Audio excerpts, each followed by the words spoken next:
It is a big honor for me to address you at this crucial moment in history, and I salute the courage with which you are meeting today, the way you have continued to meet in spite of the barbaric onslaught on your freedoms.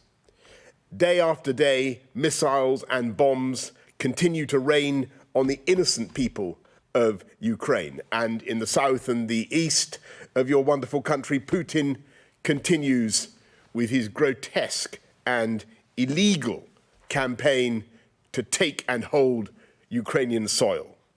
And his soldiers no longer have the excuse of not knowing what they are doing. They are committing war crimes, and their atrocities emerge wherever they are forced to retreat, as we've seen at Bucha, at Irpin, at Hostomel, and many other places. And we in the UK will do whatever we can to hold them to account for these war crimes. And in this moment of uncertainty, of continuing fear and doubt about the future, I have one message for you today. Ukraine will win. And I'll tell you why I believe you will succeed, dear members of the Rada. When they came to me last year and they said that there was now overwhelming evidence that Putin was planning an invasion, and we could see his battalion tactical groups, well over 100 of them, gathering on the border, I remember a sense of horror, but also of puzzlement, because I'd been to Kiev on previous visits, and I think I'd met some of you, and I'd stood in the Maidan, and I'd seen the tributes to those who had given their lives to protect Ukraine against Russian aggression. And I've wandered the lovely streets of your capital, and I've seen enough about Ukrainian freedom to know that the Kremlin was making a fundamental miscalculation, a terrible mistake. And I told everybody I knew, anybody who would listen, that Ukraine would fight and Ukraine would be right. And yet there were some who believed the Kremlin propaganda, that Russian armor would be like an irresistible force going like a knife through butter and Kiev would fall in days. Do you remember they said that? And people rang Volodymyr and they offered him safe passage out of the country. And he said, no, thanks. And they said that this Rada of yours would have to be reformed outside Ukraine, maybe even in Poland or in London, perhaps. And I refused to believe it. And today, you have proved them completely wrong. Every one of those military experts who said that Ukraine would fall. And your farmers kidnapped Russian tanks with their tractors. Your pensioners stood up in the road and told Russian soldiers to hop it, as we say, or they may have used more colorful language than that. And even in the parts of Ukraine that were temporarily captured, your populations, your indomitable populations, turned out to protest day after day. And though your soldiers were always outnumbered, 3-1 it is now, they fought with the courage and the energy of lions. And you've beaten them back from Kiev. You have exploded the myth of Putin's invincibility. And you've written one of the most glorious chapters in military history and in the life of your country. The so-called irresistible force of Putin's war machine has broken on the immovable object of Ukrainian patriotism and love of country. This is Ukraine's finest hour that will be remembered and recounted for generations to come. Your children and your grandchildren will say that Ukrainians taught the world that the brute force of an aggressor counts for nothing against the moral force of a people determined to be free. They will say that Ukrainians proved by their tenacity and sacrifice that guns and tanks cannot suppress a nation fighting for its independence. And that is why I believe and I know that Ukraine will win. You've proved the old saying. It's not the size of the dog in the fight, it's the size of the fight in the dog. And, which is an old English saying, I don't know how well that translates into Ukrainian, but you get what I'm trying to say. And as you turned the Russian army back from the gates of Kiev, you not only accomplished one of the greatest feats of arms of the 21st century, you achieved something deeper and perhaps equally significant. You exposed the historic folly that Putin has made. When a leader rules by fear, and when he rigs his elections, and when he jails his critics, and he refuses to have a free media, and he listens just to sycophants, and when there's no limits on his power, that is when he makes catastrophic mistakes.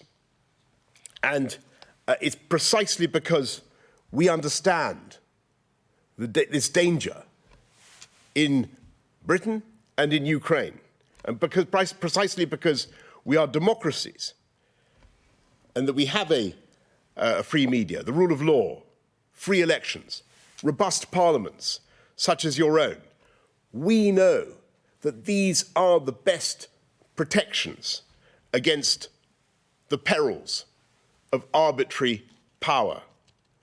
And when an autocrat deliberately destroys those institutions, he might look as though he's strong, and some people might even believe it, but he's sowing the seeds of catastrophe for himself and for his country, because there will be nothing to prevent him committing another terrible mistake.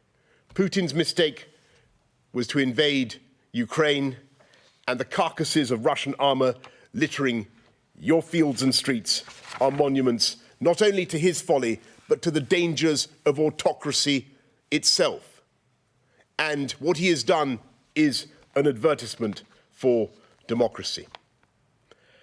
On a day when Putin thought he would be in charge of Kiev, I had the honor of being able to visit your wonderful city, and I saw the defiance of the people of Ukraine. And I know so much about the terrible price that Ukrainians have paid and are paying for your heroism. Today, at least one Ukrainian in every 4 has been driven from their homes. 2/3 of all Ukrainian children are now refugees, whether inside the country or elsewhere. So no outsider like me can speak lightly about how this conflict could be settled if only Ukraine would relinquish this or that piece of territory, or we find some compromise for Vladimir Putin. And we know what happens to the people who are left behind in the clutches of this invader. And we who are your friends must be humble about what happened in 2014. Because Ukraine was invaded before, for the first time, and Crimea was taken from Ukraine, and the war in the Donbass began. And the truth is that we were too slow to grasp what was really happening. And we collectively failed to impose the sanctions then that we should have put on Vladimir Putin. And we cannot make the same mistake again. And it's precisely because of your valor, your courage, your sacrifice, that Ukrainians now control your own destiny. And you are the masters of your fate. And no one can or should impose anything on Ukrainians. And all I will say is that we in the UK will be guided by you, and we are proud to be your friends. And I'm proud that our ambassador, Melinda Simmons, is back in Kyiv. I know you know Melinda, to reopen our embassy.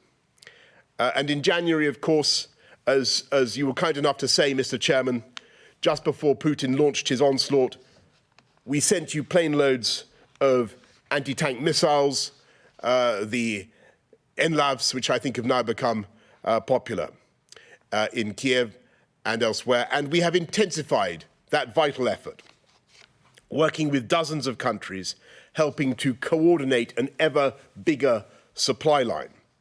And we're sending many thousands of weapons of every kind, including tanks now and armoured vehicles. In the coming weeks, we in the UK will be sending you Brimstone anti-ship missiles and Stormer anti-aircraft systems. And we're providing armoured vehicles to evacuate civilians from areas under attack and protect officials, as what Volodymyr mentioned to me in our most recent call, protect officials while they maintain critical infrastructure. I can announce today from the UK government a new package of support totalling £300 million, including radars to pinpoint the artillery bombarding your cities, heavy lift drones to supply your forces, and thousands of night vision devices. We will carry on supplying Ukraine alongside your other friends with weapons, with funding and humanitarian aid until we have achieved our long-term goal, which must be so to fortify Ukraine that no one will ever dare attack you again. Here in the UK, in my country, you will see Ukrainian flags flying everywhere, from church spires and in shop windows. You see Ukrainian ribbons on the lapels of people up and down the country. And there are many reasons why your country has evoked such astonishing sympathy in the British people. It's a conflict that has no moral ambiguities or grey areas. This is about the right of Ukrainians to protect themselves against Putin's violent and murderous aggression. It's about Ukraine's right to independence and national self-determination against Putin's deranged imperialist revanchism. It's about Ukrainian democracy against Putin's tyranny. It's about freedom versus oppression. It's about right versus wrong. It's about good versus evil. And that is why Ukraine must win. And when we look at the heroism of the Ukrainian people and the bravery of your leader, Volodymyr Zelensky, we know that Ukraine will win. And we in the UK will do everything we can to restore a free, sovereign and independent Ukraine. Thank you all very much for listening to me today, and Slava Ukraini.